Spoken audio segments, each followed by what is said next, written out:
12 horas 36 minutos en todo el territorio nacional. Lo anunciamos. Más allá de estas cuestiones que tiene hacer el programa en vivo desde el club, y esta era la intención. Mucho tema para conversar, ¿no? Obvio, sí, hay mucha cosa para conversar. Buen mediodía, Bruno, buen mediodía a la audiencia. La verdad que es algo novedoso este tipo de espacios para hacer un programa que en realidad está bueno porque encontramos gente conocida y nos ponemos a conversar de temas de actualidad, que en la campaña electoral hay mucho para conversar, pero no solo los temas de campaña, estábamos hablando de otros temas bien interesantes como es la comisión investigadora de la Junta Departamental. Usted ya sabe, la gente también, a mí me encanta contar lo que pasa atrás y los errores que cometemos y todo lo demás. Está hablando con Pablo Fernández Charitegui, que estará comenzando el próximo sábado, es decir, mañana a las 11, en la pantalla de Canal 3, el regreso de Pablo Fernández Charitegui a los medios de comunicación. Hace un rato ya que no anda Pablo en la vuelta. Eso no quiere decir que lo tenía sepultado 4 metros bajo tierra en casa, no, para nada. Él andaba en la vuelta, lo que pasa que, bueno, regresa el hombre, ¿no? Sí, a veces el regreso a los medios es lo más complicado, bueno, tú sabrás. Pero bueno, lo importante es no perder el training de lo que uno hace, de lo que a uno le gusta hacer, porque evidentemente el periodismo, como la actividad política, como muchas de las actividades humanas, requiere de que el gusto personal que uno le impone a las cosas, le imprime a las cosas, aflore, porque si no, por más que uno lo haga por obligación, no sale como debería salir. Y en este caso, creo que esta cosa que ustedes le ponen al periodismo, que excede justamente lo profesional, sino que hay una cuota de pasión en todo esto, es importantísimo para hacer una buena tarea. Y en este caso, además, yo lo imagino a Pablo, con quien tengo una relación, una amistad de hace muchos años, y porque además me pasó, como vos decías, esto de quedar afuera y tener que volver. Imagino también el mantenimiento del perfil, ¿no? O sea, cada uno de nosotros tiene un perfil absolutamente diferente, que muchas veces cuando nos juntamos, además, en las conversadas, en cuanta mesa, encontramos muchas similitudes y muchas de las otras, pero ese estar afuera muchas veces tiene que ver con ser fiel al perfil que uno tiene, y creo que en este caso vale. Pero aparte, Bruno, aparte de todo eso, de lo que vos decís del perfil, es lo que la gente espera de uno también. Sin duda. Porque, a ver, uno tiene un perfil que el propio televidente te va a reclamar que vos lo imprimas en tu producto.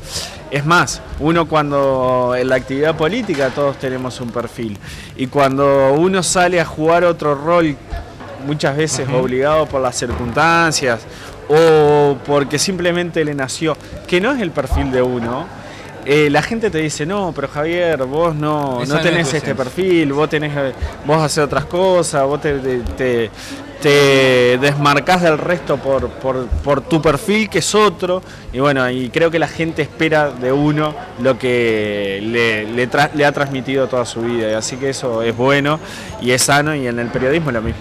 Absolutamente, así que mañana a las 11, contrapunto con Pablo Fernández Charitegui, Pablo en esencia, por otra parte, además, ¿no? Él como él, digamos, ¿no? Está bueno. Con alguna sorpresa. Bueno, Javier, el agradecimiento, por cierto, por la visita. ¿Qué frío hacía anoche? Hacía frío, estuvo bastante desafiante la noche, como para poder hacer un acto al aire libre, pero sin dudas, a ver, uno cuando hacía esta actividad decía, bueno, tenemos un conjunto musical que realmente atrae, porque la gente le gusta ir a espectáculos, entonces el acto se va a nutrir de la gente que va a ver el espectáculo. Y en realidad lo que pasó y lo que siento es que el acto nutrió el espectáculo, que fue al revés. Y tener 200 y pico de personas en una jornada fría como la de ayer, que sin duda la sociedad italiana, que es el lugar habitué donde realizamos los actos, casi todos los sectores políticos, no solo del Frente Amplio, sino de todos los partidos políticos, hubiese quedado chico. Yo creo que eso es señal de que la gente está ávida de participar de determinadas actividades y de determinados actos políticos, y que sin duda nos da un respaldo bastante interesante de cara a lo que es el 26 de octubre y la pelea que se viene, que es la pelea por la Diputación entre otras, ¿no? Pero por sobre todas las cosas lo que queremos nosotros y pretendemos nosotros es lograr la diputación por el departamento de San José, concretamente dentro del Frente Amplio.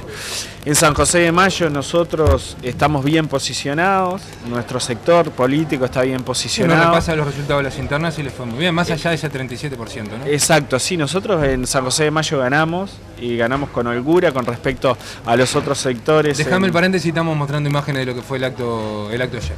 Bien, ahí justamente para la parte... gente, para los que no fueron, vean que se movió la cosa. Mientras ahí, nosotros hablamos van a estar las imágenes. Ahí va, ahí la parte de Ciranos, donde se estaba recolectando los sueños, porque nosotros creemos que más allá de estos 2 periodos de gobierno que venimos transitando, aún quedan cosas por cumplir. Y nosotros lo materializamos en un eslogan que dicen, aún quedan sueños por cumplir. Y nos quedan muchas cosas por concretar. Nosotros agarramos, ayer decía en parte del discurso que recordaba una actividad de militante en la campaña de 2004 cuando a un compañero, Gonzalo Betarte, se le ocurrió convocar a un artista plástico en el cual, a Mariano Albistur, el cual hizo un par de cuadros grandes que se utilizaron en un carro y el carro andaba girando por el departamento, donde uno era el Uruguay que tenemos y era un país gris, destruido, la gente inmigrando, las parejas, las familias desintegrándose, las fábricas en ruina, realmente un país desolador de desesperanza. Y por otro lado el Uruguay que queremos, y el Uruguay que queremos era un Uruguay donde los uruguayos estaban retornando, donde las fábricas estaban trabajando, donde el agro había imágenes de la actividad agropecuaria pujante, las familias integradas, es decir que ese Uruguay que pretendíamos, ese Uruguay que queríamos, hoy nosotros estamos haciéndolo realidad, pero aún nos quedan cosas por hacer. Hemos avanzado en materia de integración social, en disminuir la pobreza, en disminuir la indigencia, en generar empleabilidad, en que el trabajo ya no sea el problema de todos los uruguayos, en el cual básicamente en el 2002, 2001, todos los uruguayos pensábamos ¿hasta cuándo tendré trabajo? Si lo tengo, si no y aquellos que no lo tenían, no tenían perspectiva de conseguirlos. Es más, la única gran herencia que uno le podía dejar a su familia, los adultos mayores siempre pensaban esto, era haber sido ciudadano descendiente de algún italiano, de algún español, cosa de que mi hijo, mi nieto pueda sacar la ciudadanía para poder irse en forma legal del país. Entonces, ese país que teníamos ya no lo tenemos más. Hemos generado un país de progreso, de desarrollo, que aún le quedan cosas por hacer.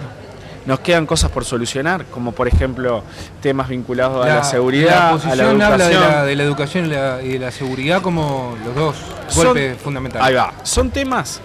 Yo quiero decir esto con respecto a esos dos temas. Yo creo que son temas que hoy nosotros nos estamos fijando producto del estadio de desarrollo que hemos generado como país. Y todos estos temas que vos decías ya están solucionados. Hoy tenemos solucionado el tema del trabajo, hoy tenemos solucionado el tema de buenos ingresos, de que yo tengo realmente un aumento salarial cada 6 meses que me permite recuperar lo que la inflación generó en el periodo. Entonces, yo tengo solucionado todos esos problemas y además tengo buenos ingresos. Por lo tanto, con esos buenos ingresos yo puedo pensar en mandar a mis hijos a la educación privada. En este tiempo han proliferado los colegios privados. Sin duda. ¿Por qué han proliferado? Porque la gente los puede pagar. Entonces, la gente, entre la opción de decir, mando a mi hijo... ¿Pero no es un contrasentido, Javier, que justamente en los gobiernos del frente proliferen los colegios privados? Porque la gente tiene mayor poder adquisitivo y hoy está visualizando problemas que tenía la educación pública antes, que hoy no los que antes no los veía.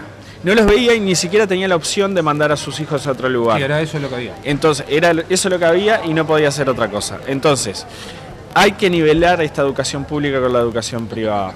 Y ese es el desafío que tenemos. Nosotros estamos nivelar en contenidos, nivelar en la propuesta, que sea una propuesta de primera realmente.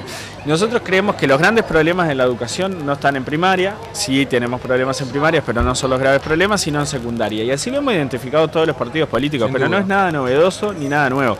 Lo que pasa es que los puntos de partida en los cuales iniciamos nosotros la política de enseñanza, de educación, fueron nefastos.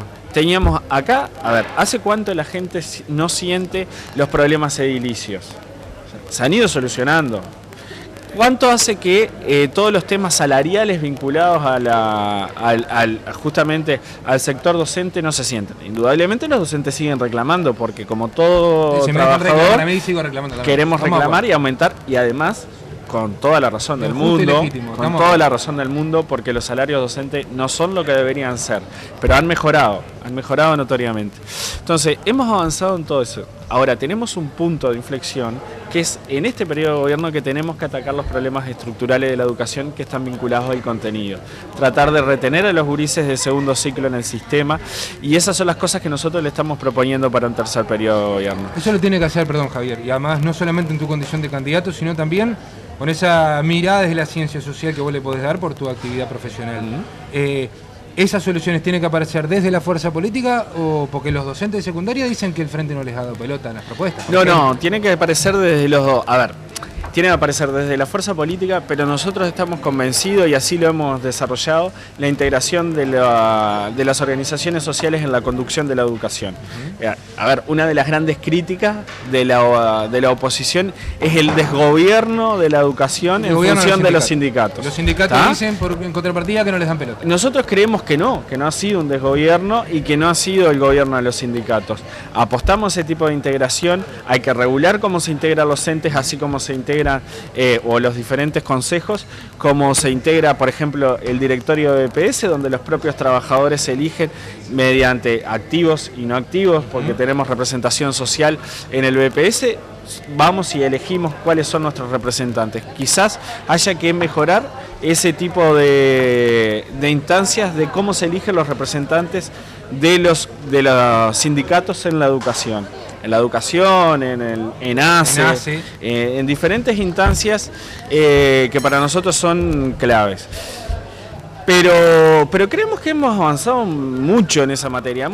Hemos puesto la educación en un punto en el cual ahora sí podemos pensar en el desarrollo y en la incorporación, en solucionar problemas más estructurales y más de fondo que están vinculados a los contenidos de la educación, que previamente era solucionar temas vinculados a lo que es infraestructura, a lo que es salario. Bueno, eso ya lo dejamos en estos 10 años resuelto.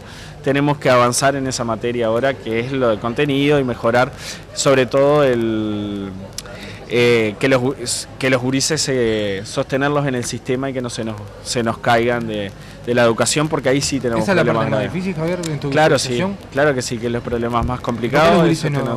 Porque la vida cambió y la sociedad cambió. La sociedad cambió y la educación no ha cambiado en función de los cambios de la sociedad.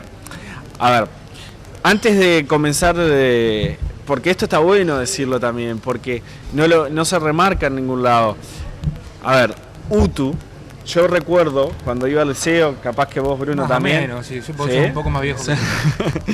Cuando íbamos al liceo, la UTU era una educación de segunda. Sí, por lo menos en el imaginario colectivo estaba... Aquel que no podía hacer el liceo porque era burro, era repetidor, inquieto. Terminaba la UTU. Era una amenaza paterna, además. Aparte, vas para la UTU. ¿Está?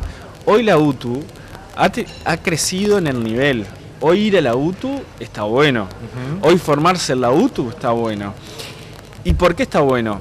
Porque se le ha puesto cabeza desde el gobierno a que la UTU mejore, pero también porque desde la sociedad se ve que hacer cosas cortas que me permita tener una inserción laboral directa es lo que yo necesito.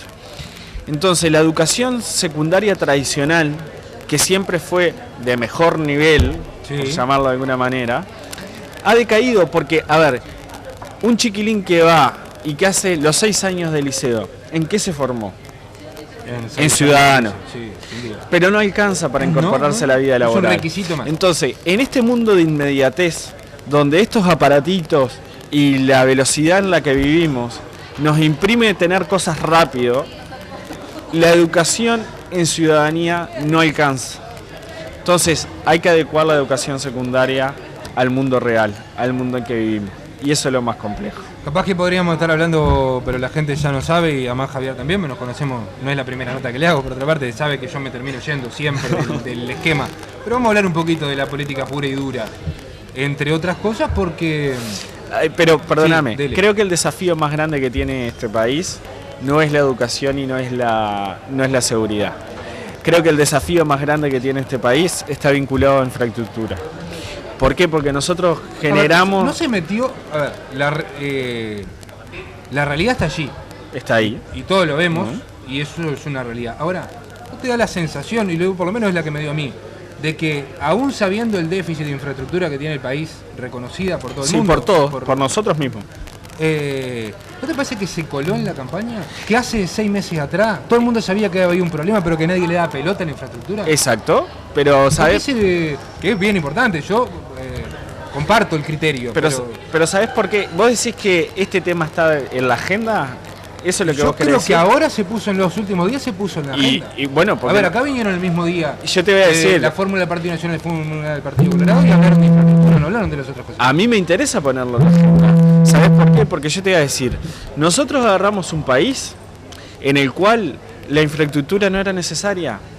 ¿Por qué? Porque este país estaba diseñado para ser un país plaza financiera. Entonces no se necesitaban rutas, no se necesitaban puertos, no se necesitaban absolutamente nada. La infraestructura era un escalón de segunda. ¿Para qué necesitábamos? Bueno, tuvo que llegar el Frente Amplio del gobierno para cambiar realmente la matriz productiva, para generar una inyección importante desde el punto de vista productivo, tanto sea de lo industrial, desde lo agropecuario, para que las rutas y lo que teníamos, la infraestructura existente, no den abasto.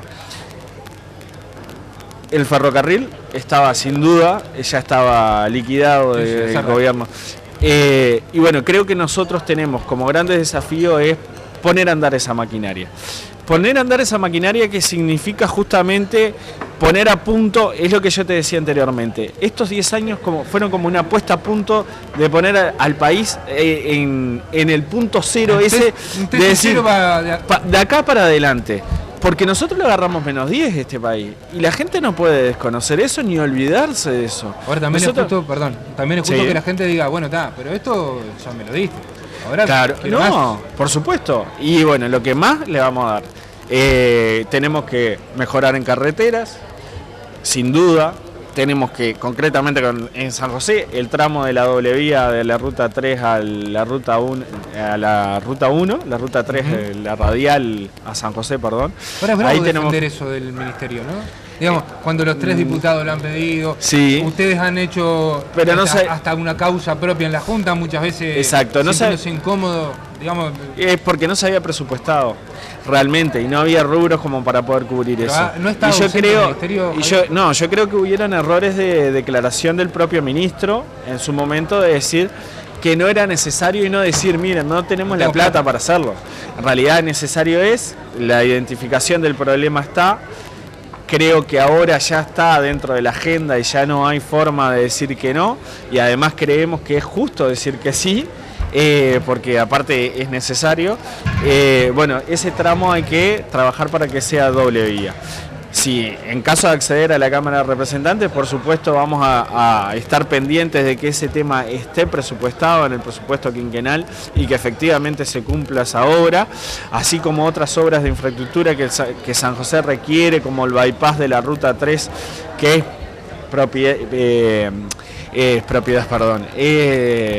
es potestad del Ministerio de Transporte y Obras Públicas hacer el bypass entre la ruta 3 y 11. Son cosas que nosotros tenemos que velar por las que se hagan. Y es nuestra tarea como representante del departamento que esas cosas se cumplan.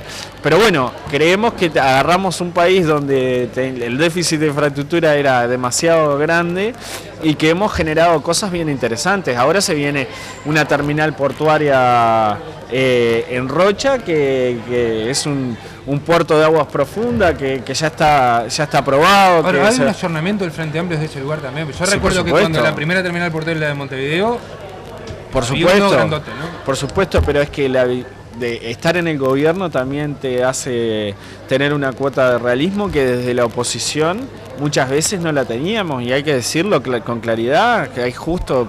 Ahora le hace bien a la sociedad eso, ¿no? Claro que sí, claro que sí. Que ahora todo el sistema pueda analizar la realidad después de haber sido gobierno. Claro, porque, a ver, una cosa, cuando uno ve de afuera, ayer me reía porque yo le decía ayer un compañero, me olvidé de decir tal cosa en el discurso anoche. Y me dice, claro, sí, es verdad, pero desde abajo todos lo vemos que te olvidaste, pero hay que estar ahí arriba. Sin duda. Lo mismo en el gobierno. Desde la tribuna podemos decir falta,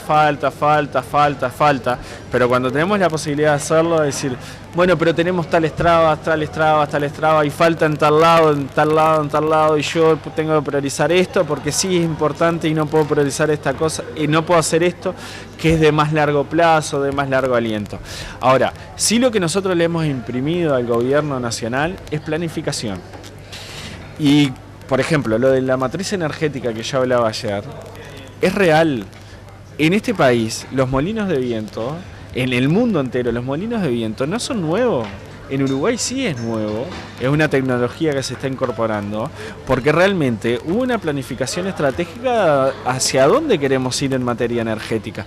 Nosotros carecíamos de planificación, pero carecíamos de planificación en políticas sociales también. Las políticas sociales estas muy criticadas por la oposición porque supuestamente solo se reduce en que se le da plata a la gente, a los vagos que no trabajan, que no es así la política social que desarrolla este gobierno, que ha sido una política de integración, de inclusión, que ha logrado disminuir la pobreza en un 75% en el departamento de San José. Es producto de una planificación. Nosotros sabemos a dónde vamos, a dónde queremos llegar. Y queremos llegar a un país donde la pobreza sea cero. Indudablemente hay estándares como el desempleo, que son estructurales, que no vamos a poder llegar, pero es el objetivo, llegar a la tasa estructural de pobreza, así como la tasa estructural de desempleo. Todo se decía, por ejemplo, que en el Uruguay nosotros teníamos una bonanza económica producto del viento de cola. Eso era una expresión que lo utilizaban todos los políticos de los partidos tradicionales y de los partidos de oposición. El viento de cola, el viento de cola. Yo no he sentido a nadie en esta campaña decir viento de cola. ¿Y sabes por qué? Porque desde el 2008 el mundo entero, Europa y el mundo entero, están viviendo una de sus peores crisis económicas, y sin embargo Uruguay no se siente afectado. Y no se siente afectado ¿por qué? Porque Uruguay desarrolló determinadas políticas económicas que le permiten tener cierto resguardo y hace las cosas bien, y eso es producto de la planificación hacia dónde se quiere ir también en materia de política económica, y nos ha hecho sostener esta situación de crisis a nivel mundial de una manera que nos permite a nosotros sostenernos casi en forma intacta y manteniendo niveles de crecimiento bien interesantes. Hoy está disminuyendo el crecimiento, hoy ya Uruguay no crece en materia de construcción, pero sigue creciendo en otros rubros y hace que la economía uruguaya siga creciendo aún más. Desde que comenzó el gobierno del Frente Amplio, ¿sabes? Ha crecido la economía en este país el 75%. 75%. Son niveles exorbitantes, históricos, nunca vistos. La inversión extranjera se multiplicó en 14% en el Uruguay. Bueno, ahí también tiene mucho que ver las pasteras, ¿no? Que venían de antes. Indudablemente, sí. Esa fue la única política que heredó el Frente Amplio en cuanto a inversión extranjera. ¿Estaba bien eso? En materia ambiental tiene sus dudas, pero indudablemente debido a los... Yo personalmente me hago cargo, lo firmo abajo, descarte la cuestión ambiental. No, a ver... Me voy a pelear con el Mono Silva después, pero descártelo, yo se lo firmo abajo porque conozco el tema.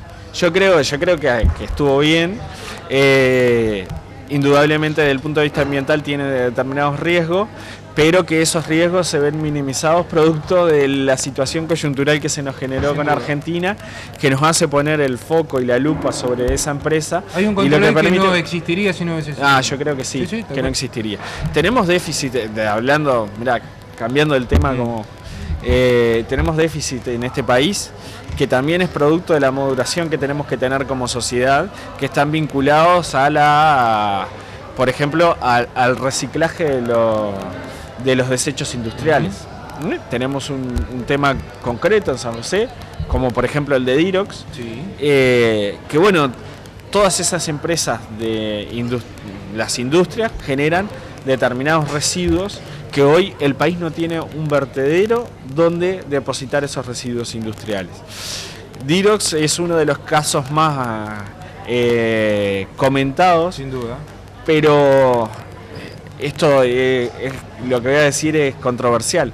Pero Dirox, sinceramente hoy, es de las empresas que quizás por tener la condición que tiene y por estar tan expuesta, quizás es de las empresas que hoy sus residuos están más controlados, porque se saben dónde están depositados allí, salvo que se estén sacando en forma clandestina, están allí, pero eso requiere determinados controles que el propio ministerio tiene que hacer, que me consta que lo hace.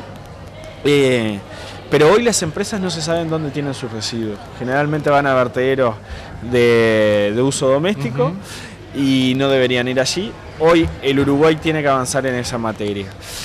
Pero eso requiere también parte de maduración desde la sociedad. Nadie quiere tener un vertedero cerca. Nadie quiere. Pero en algún lugar se tiene que ubicar. Esas cosas las tenemos que solucionar como país y las tenemos que solucionar como sociedad. Javier, no te quiero cortar, pero tenemos que hablar de la campaña directamente, porque en definitiva también de eso se trata. Además, yo creo que igual de todas maneras, mostrar perfil, discurso, un posicionamiento... Hablar de política. Hablar de política en definitiva me parece que es parte de la campaña, bien interesante la campaña. Como en sus mejores épocas en Río Negro, ayer me dio la sensación... Una para la cancha y una para la tribuna. Un palo a los blancos. Exacto. Y un mensaje de unidad también. Sí, sí, es así. Me centro en este segundo elemento, en el mensaje de unidad. Ahora, te quiero votar ante el frente, que además vos dijiste, ¿verdad? Está el diputado León, está el compañero 2121. Entonces, ¿qué diferencia? Si en total tenemos un programa, estamos todos en San José, todos sumamos lo mismo. A ver. ¿Por qué la 90? ¿Por qué Javier y no Walter? Exacto. Mirá, a ver. Quiero remarcar eso, nosotros trabajamos en un marco de unidad y sea cual sea el candidato que obtenga la diputación, el Frente Amplio va a estar detrás del diputado del departamento de San José y lo tenemos que respaldar y lo vamos a apoyar en la medida de lo posible como lo hemos hecho. Walter de León es consciente de que él ha estado en la departamental del Partido Socialista y el Partido Socialista se ha puesto a las órdenes de su trabajo y le hemos aportado algunos temas que a nosotros nos preocupaban para que él los trabaje desde la Cámara de Diputados. Mónica sabe que eso también, Mónica Travieso en su momento lo supo, así como lo supo también Boya en su momento y Eber Sellanes, por supuesto, que era el diputado en su momento del Partido Socialista. Por lo tanto, nosotros nos ponemos a disposición siempre del diputado que sea electo por el Frente Amplio, porque en definitiva nos representa a todos. El diputado del Frente Amplio tiene la particularidad, como la de todos los partidos, que sale electo por todos los votos que aportamos al resto de los sectores, es decir, que no sale por su motos propios. Indudablemente, sí, y ahí quiero contestarte la pregunta, todos tenemos perfiles personales diferentes y todos los sectores también tenemos énfasis diferente en determinadas cosas y desde el punto de vista de la gestión. A nosotros los socialistas históricamente nos han preocupado temas que están vinculados con el desarrollo, por ejemplo, de la economía social, que hoy es un pilar fundamental del programa de gobierno de este tercer gobierno frente amplista, que sin duda desde la OPP se le va a imprimir un rol bastante importante a este tipo de proyectos y a este tipo de emprendimientos que están vinculados justamente al desarrollo local y al desarrollo de las capacidades endógenas en cada uno de los departamentos, en cada una de las localidades, para potenciar justamente lo que tenemos y que la gente se enclave en el medio donde vive. A nosotros nos importa la erradicación de la gente en su medio, pero por sobre todas las cosas el crecimiento de la gente en el medio. Es decir, ¿qué quiero decir con esto? Yo, como ciudadano de Villa Ituzaingó, por ejemplo, un pueblito chico donde las oportunidades de generar cosas muchas veces son pocas, bueno, ¿qué pretendo como gobernante? Que el ciudadano se quede por el simple hecho de que, bueno, vos naciste en Ituzaingó, tenés que vivir en Ituzaingó, desarrollarte en Ituzaingó. No, que vos te desarrolles en Ituzaingó, pero que Ituzaingó vos te genere cosas y que vos puedas vivir de lo que vos hacés, desarrollando tus propias capacidades allí y generando desarrollo para la propia comunidad. Eso requiere de mucha inventiva, de mucha capacidad para generar cosas y desde el gobierno mucho acompañamiento para que esas cosas se puedan desarrollar. Nosotros ya tenemos una experiencia a nivel cultural, como son los centros MEC, que de eso se trata también, de desarrollar las capacidades locales en cada una de las localidades donde trabajamos y potenciar lo que allí existe. Y cuando no existe desde allí, que desde el propio departamento se aporten esas capacidades para que queden instaladas en la zona y desde allí poder potenciarlas nuevamente. Desde el punto de vista económico se puede hacer lo mismo. Desde la OPP se piensa hacer eso. Tabaré Vázquez ha anunciado públicamente que nuestro compañero Álvaro García, que integra el Partido Socialista, que es candidato al Senado por el partido, va a ser el que lidere el director de la OPP en caso de ser gobierno. Bueno, nosotros tenemos como socialista esas señas de identidad que nos caracterizan y que desde la Cámara de Diputados podemos ayudar a que esas cosas se concreten. Además, los énfasis personales que le ponemos cada uno a la gestión y que la gente sabe cuando nos ve cómo trabajamos cada uno en los diferentes ámbitos en los que nos movemos. Esas son las cosas que nosotros le proponemos a la gente de diferentes. El MPP tiene otro perfil, la Asamblea Uruguay tiene un perfil más económico. ¿Son los modelos que le tenés que ganar? Y a las 7-11. Son los tres. A los tres le tengo que ganar. Sí, sí. En términos electorales, ¿En términos electorales son los cuatro que uno imagina tiene Sí, chance? yo creo que sí. Te estoy haciendo decir una cosa que bien podría decir yo. No, que están comiendo. A ver, yo creo que sí, digo, no hay mucha cosa para inventar, sí. Los 4 sectores que quedamos posicionados arriba en las internas. ¿El favorito Walter?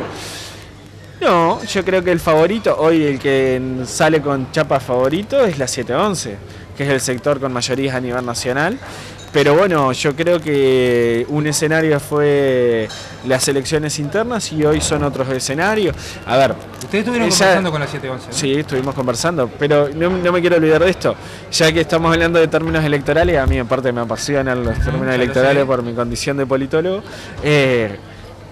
También es un escenario raro, porque en San José aquel que quiera votar a Pepe no lo puede votar. Por ejemplo, el que quiera votar a Sendik con su lista 711, pero se indica al Senado, no lo puede votar.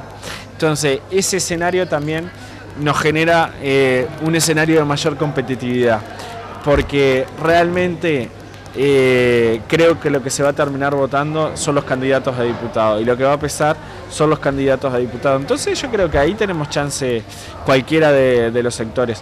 También no me quiero olvidar, me parece que un sector en el cual puede meterse en la pelea es un sector liderado por Constanza Moreira, que también Ana Gabriela, candidata mujer. Sí, me parece que también se puede prender en esta pelea. Así que, pero una pelea sana, una pelea fraterna, y lo digo de corazón. Yo quisiera ser el diputado por el departamento de San José y tener el respaldo de la ciudadanía.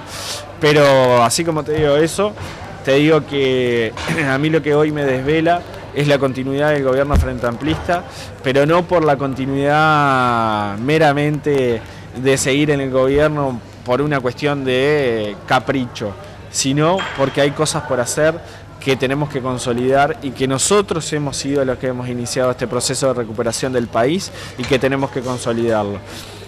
Y que el proyecto que nos propone la derecha no es solo volver a más de lo mismo, sino que no tiene proyecto.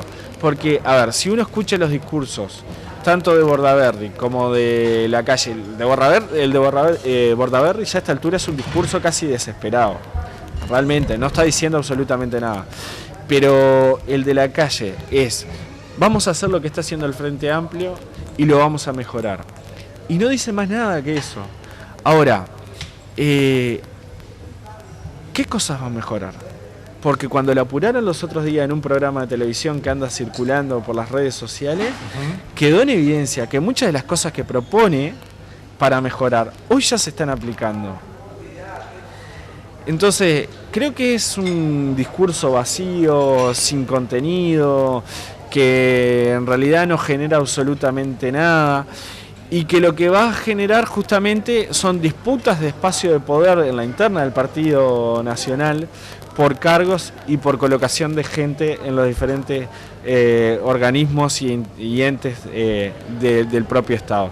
Yo lo decía ayer, medio como al pasar en el discurso, que el Partido Nacional, frente a la mínima oportunidad que le marcan las encuestas, que yo creo que no va a ganar, pero frente a la mínima oportunidad, ya empezaron a aflorar las disputas internas en función, para mí, de cargos en el gobierno. Y y se generan peleas ficticias y se generan enfrentamientos ficticios. Yo creo que este enfrentamiento de dos bloques no es nada más y nada menos que un espacio de polarización para hacer más atractiva su campaña. Y pensando en mayo. A ver. O sea, que está armado, digamos. Yo creo que es una proyección. Sí, yo creo que hay parte de conflictos, pero que están agudizados pensando en otras instancias electorales, como puede ser la de mayo. ¿Y esto impacta? Yo me animo a decir que si Camí hoy es diputado, el próximo Chirucci es candidato a la intendencia. Si Bacigalupe es diputado, Chirucci no es candidato a la intendencia. Yo me animo a decirlo, a afirmarlo hoy. Eso es lo que parece. Pero en el trasfondo, en el trasfondo de todo esto está la disputa por mayo. Es un espacio de polarización generado entre el Partido Nacional para mayo. ¿Qué quiere decir con esto? Es lo mismo que se generó entre Chirucci y Cerdeña en su momento, y todos sabemos lo que pasó. Es un espacio de polarización, nada más y nada menos que generando un marco de atracción en la campaña dentro del Partido Nacional para tratar de aislar a los otros partidos políticos. Y nada más que eso. Con la voluntad de hacerlo, ¿y de qué manera puede impactar, Javier, esto? Yo creo que en este escenario de octubre nada, pero sí en mayo. Indudablemente no es lo mismo competir en un espacio de polarización entre el Partido Nacional que si no lo hay. Por eso está claro, pero pensando en octubre, vos decís que no tiene incidencia. No, yo creo que en octubre lo que la gente va a decidir es por el candidato a la presidencia de la República, y en este momento creo que Tabaré Vázquez y la calle Pou son las dos atracciones. Pero hay, elementos en el que se pelea el voto en la cotidiana, en el cual estos espacios sí se pueden disputar, de hecho, pero es un problema meramente interno dentro del Partido Nacional. Yo creo que es un espacio de buscar referentes que me apoyen o que no me apoyen, y que no va a impactar de cara a lo que es la elección de octubre, pero sí en la de mayo. En octubre yo creo que no. Hablemos de otro tema que le gusta, vamos a hablar de las encuestas, porque las encuestas tienen dos instancias, la estrictamente metodológica, sí, digamos, por un lado, pero además también hay un plus, incluso algunos de los chistes de Zíngaro ayer también tiene que ver con eso, que es el propio análisis que hace. De Cirano, perdón. Hace el propio análisis para este caso, el referente, que fue a González, porque le dio un palo. Quiero decir con esto, utilizando los números puros y fríos de las diferentes encuestas que hay, que más o menos están marcando lo mismo, más o menos, ¿qué análisis haces vos de esa realidad pensando en ese tercer gobierno por el que están trabajando, pensando en mayorías parlamentarias, que además para mí eso marca también lo que puede llegar a pasar en los próximos 5 años? No es lo mismo gobernar con que gobernar sin, no es lo mismo la oposición con que la oposición sin, no es lo mismo que hasta un escenario que se puede dar de una mayoría en el Senado y perderla en el diputado, por ejemplo, ¿no? También puede pasar. Puede pasar. Puede pasar, sí, porque aparte es diferente cómo se compone el Senado que la Cámara de Representantes. Voy a empezar por lo último, por lo del tema de las mayorías parlamentarias. Yo quiero dejar esto bien claro, y lo han dicho una y mil veces los diferentes referentes políticos de todos los sectores, que mayorías parlamentarias en este país siempre existieron. Si bien en estos últimos 2 periodos han sido de un único partido político, anteriormente las mayorías blancas y coloradas existían mediante repartijas de cargo en el gobierno. Y es eso, era repartija de cargos en el gobierno. Llamale gobierno de coalición, el anteriormente era de acuerdo nacional. Siempre se le busca un nombre para lograr esas mayorías parlamentarias, generar los ámbitos de coparticipación en el gobierno que fueron históricos. En este país, vos que estudiaste también ciencias sociales y aquellos que les guste la historia, la coparticipación de blancos y colorados en el gobierno fue histórica. Entonces, en estos últimos periodos, lo único que hicieron fue generar ámbitos de coparticipación que ya existían para generar esas mayorías parlamentarias, para mantener y sostener esas mayorías parlamentarias en función de otro proyecto de país que promovía el Frente Amplio. Es decir, las mayorías parlamentarias siempre existieron. ¿Qué pasa? El país hoy está asistiendo a otro bipartidismo. Si bien hoy tenemos dos partidos tradicionales o fundacionales, como les gusta decir ellos ahora, pues son los partidos tradicionales. Yo creo que hoy los partidos tradicionales ya tienen comportamiento de partido único. Voy a aclarar esto. Me parece que el Partido Nacional y el Partido Colorado tienen como dos instancias de definición de sus candidaturas a la presidencia. Una son las propias instancias internas de sus partidos políticos, es decir, allí en el Partido Colorado estuvo Amorín Valle, estuvo Bordaberry, en el Partido Nacional Lacalle, Larrañaga, ahí definen cuál es su candidato. Pero después que definen cuál es su candidato, tienen otra instancia más de definición de cuál es su candidato, que es la elección de octubre. A nadie le cabe dudas que tanto el Partido Nacional como el Partido Colorado votan indistintamente después al que pasa a un balotaje. Entonces, acá lo que están eligiendo, y de hecho lo vamos a ver, el decrecimiento del Partido Colorado en función del crecimiento del Partido Nacional, como así pasó en las elecciones anteriores, donde el Partido Nacional decreció en función del aumento del Partido Colorado. Si no, uno no puede, ¿cómo analiza de que en Uruguay, en San José, en el 2004 tuvimos una diferencia a favor del Partido Nacional y el Partido Colorado tuvo 6.000 votos y en el 2009 el Partido Nacional pierde esos 6.000 votos y el Partido Colorado los gana? El Partido Colorado tiene 6.000 votos en el 2004 y después tiene 12.000 votos en las elecciones de octubre de 2009, que es justo la diferencia de votos que pierde el Partido Nacional de octubre de 2004 a octubre de 2009. Y prácticamente el escenario fue el mismo, el Frente Amplio con la misma cantidad de votos y el Partido Nacional y el Partido Colorado la misma cantidad de votos. Se mueve entre uno y otro partido. ¿Por qué? Porque funcionan bajo la lógica de un partido con dos sectores. Un politólogo consagrado me pegaría mucho y me haría hacer un estudio mucho más exhaustivo de esta afirmación que yo la estoy diciendo tan liviana. Pero de hecho yo creo que va a ser un objeto de análisis de la ciencia política en los próximos años, este comportamiento de los partidos tradicionales. Entonces, las mayorías parlamentarias siempre se dan para uno o para otro lado. Distinto es un escenario donde nosotros quedemos con un 47-48% y el partido independiente obtenga esa llave para poder generar ámbitos de coparticipación en el gobierno con el Frente Amplio.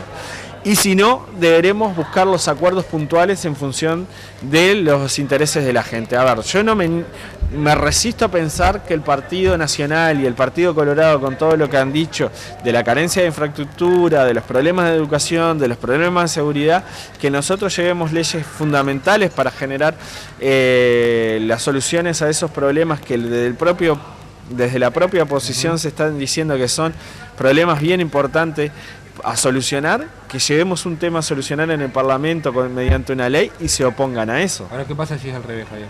Y deberemos generar los espacios de votación necesarios como para poder apoyar las cosas cuando estén bien y las cosas cuando estén mal, decir que no. Me parece que son... A ver, también hay que ver esto. Cuando nosotros no estuvimos en el gobierno, sistemáticamente se nos excluyó. Sistemáticamente se nos excluyó. Nunca se nos consultó absolutamente nada. Se nos excluían de los diferentes... Hoy, que es un reclamo sistemático de la oposición, que en este periodo se incluyeron representantes de la oposición... No, pero tampoco en esa discusión, no, pero está buena, porque yo quiero decir, uno dice, no, la experiencia de Tabaré es que no incluyó la oposición en los diferentes cargos del gobierno. Y yo te puedo decir... En el periodo de Tabaré, la oposición fue intransigente y no quiso participar, porque no quiso transar que en un órgano, en uno solo, en el Banco República, de los 5 directores que existían, 4 sean del Frente, porque se necesitan 4 votos para sacar cosas que son trascendentes para el banco. ¿Y ese quinto qué hace? ¿Controla? Ese quinto controla. ¿Qué es lo que pasa hoy? Hoy pasa eso. Hoy es 4-1, entonces en su momento, ¿qué fue? ¿La intransigencia del gobierno de Tabaré Vázquez o la intransigencia de la oposición para decir no, nosotros no tenemos nada que ver con esto? Yo creo que lo que existió fue la intransigencia de la oposición, si yo lo miro de mi lado. Y en realidad lo que existió, siendo objetivo, es que el país estaba incursionando en algo nuevo, que era la izquierda en el gobierno, y que los partidos tradicionales se tenían que adecuar a esa realidad y el Frente Amplio también se tenía que adecuar a la realidad de ser gobierno y de incluir también a otras miradas en los espacios de gobierno. Y en ese momento no lo supo hacer ni la oposición ni lo supimos hacer nosotros. Pero por suerte el mundo es dinámico, las personas cambiamos, todos maduramos y creemos que esas cosas no nos pueden suceder. Y Tabaré Vázquez lo ha dicho con claridad, que eso no va a suceder en el próximo periodo de gobierno. Vamos a incluir representantes de la oposición en los diferentes cargos de gobierno, como ya se hizo en el gobierno de José Mujica. Entonces, nosotros cuando estábamos en la oposición sí notamos que los partidos tradicionales no nos incluían en los diferentes cargos de gobierno. Solo en el primer gobierno de Sanguinetti, ¿se acuerdan? En la apertura de la democracia, tuvimos algún representante en AFE y algún cargo más, pero que no recuerdo. Pero después sistemáticamente la oposición, actual oposición, nunca nos incluyó a nosotros en los gobiernos. Entonces, el mundo ha madurado, los partidos políticos han madurado, y hoy ya no estamos hablando de esas cosas. El Frente Amplio, más allá de que Tabaré Vázquez en su primer gobierno no pudo hacerlo, producto de esa inmadurez de todo el sistema político, hoy estamos dispuestos a hacerlo. Entonces, bueno, tenemos que ir buscando acuerdos puntuales y cosas puntuales para ponernos de acuerdo y en caso de no haber mayorías parlamentarias. ¿Qué yo quiero ver? Falta todavía en este tramo de campaña, se ha empezado a movilizar bastante, el Frente Amplio viene en crecimiento sistemático a nivel de las encuestas y yo creo que en las próximas anuncios de las encuestas creo que vamos a estar más cerca del umbral del 45% y allí con los márgenes de error que tienen las encuestas de más o menos 3 podemos estar acercándonos a las mayorías parlamentarias, que las mayorías parlamentarias, aunque parezcan raras, se construyen con un 48 y poco por ciento, que fue lo que le pasó en esta última elección, que no llegamos al 50%, y de todas maneras la obtuvimos... construcción parlamentaria, perdón, hace que se llegue con el 48. Exacto. Javier, hicimos casi todo el programa, en definitiva. Gracias por la visita, la vamos a seguir de acá el 26, bueno, sin duda. Así que algún minuto más para el último mensaje para con él. No, el agradecido soy yo por la invitación y bueno, en realidad creemos que de acá a lo que resta de la campaña, el ciudadano en general tiene que informarse, tiene que realmente recapacitar y ver las cosas con objetividad, ver cómo el Frente Amplio, cuando asumió el gobierno, cómo estaba este país, cómo está hoy, y las cosas que nosotros nos quedan por hacer y que le hemos manifestado a la gente que estamos dispuestos a hacerlo. En materia de infraestructura, en materia de mejorar la educación, en materia de mejorar la seguridad, que son básicamente los 3 pilares de gestión que nos hemos trazado en avanzar, pero por sobre todas las cosas tan trascendentes y desde el punto de vista estructural que tenemos pensado seguir desarrollando el país, como es el Sistema Nacional de Cuidados, que es un tema que yo básicamente no lo he abordado mucho, pero que es de una transformación profunda de la sociedad que pretende incorporar otra visión de derechos y otra agenda de derechos para aquellas personas que hoy ya cumplen una tarea bien importante como es el cuidado de los enfermos y de los ancianos, que hoy no tienen un espacio remunerado de su trabajo y que de hecho ni se les reconoce como trabajo y que muchas veces lo realizan las propias mujeres de las familias que se quedan en sus casas resignando su vida profesional, su vida laboral para cuidar a los ancianos o cuidar a los enfermos en su familia, a los discapacitados. A ver, como tema no prendido en la campaña. No aprendido. Sí, pero sí para nosotros es uno de los temas fundamentales. ¿Será el nuevo buque insignia? Esperemos que sea uno de los buques insignia, porque realmente sería extremadamente transformador para la sociedad y que ahí sí ya nos pone en un nivel de primer mundo. Sinceramente, yo vengo de hace poquitos días de España y realmente no tenemos mucha cosa para envidiarle cómo hemos generado, en los cambios que hemos generado como país en estos últimos tiempos a Europa, en muchas de las cosas. Uruguay ha generado un salto de calidad que esperemos consolidarlo, y eso es obra y gracia de la planificación en las políticas.